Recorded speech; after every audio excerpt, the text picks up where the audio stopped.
For my Hard Things project, I read a Christian book. I read Angels Watching Over Me and My Glimpse of Eternity by Betty Maltz. It's two books written by the same author, so that's interesting to know.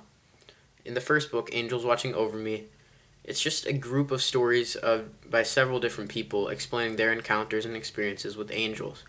It's interesting to know that while these people are talking about their experiences, Betty steps in and provides what she thinks actually happened. She does that in an interesting way, and she believes that the angels actually did appear in all their stories, but she believes it's a miracle from God.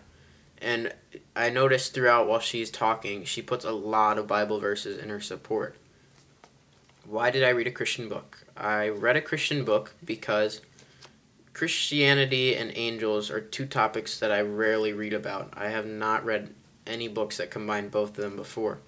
Christian books, I've only read one or two before, and it's fairly a new concept to me. What I learned from reading. I learned actually several different things. Betty is a really good author. She explains quite a lot in her writing. I learned that angels can appear in any form God chooses them to appear. I learned that prayers are answered and understood by God. However, it's His choice as to how He'll deal with the individual's problems. I learned that God can perform miracles. Like I said before, Betty believes that all the angel encounters were miracles from God. So she's really, really strong about that point. I learned that angels appear to carry out God's command, give Him praise, and tell others of His comfort and love. I learned that if an angel were to appear before us, we are to keep our eyes on Jesus, approaching Him in prayer concerning His angels, and worshiping Him only. I learned that God assigns angels to each one of us. And I'll read a passage out of this book that I found really interesting.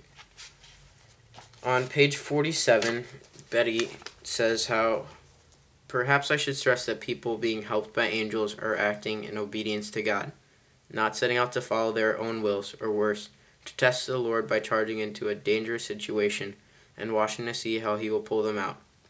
Good intentions are not a substitute for obedience. It is too easy to rush ahead of God and bring on all sorts of difficulties. We must wait for His leading, then act obediently. I really did like that passage, and it was probably one of my favorites throughout the whole book. So basically, this was a pretty good book, and I enjoyed reading it. I'd probably more likely now read other Christian books. So thank you for listening.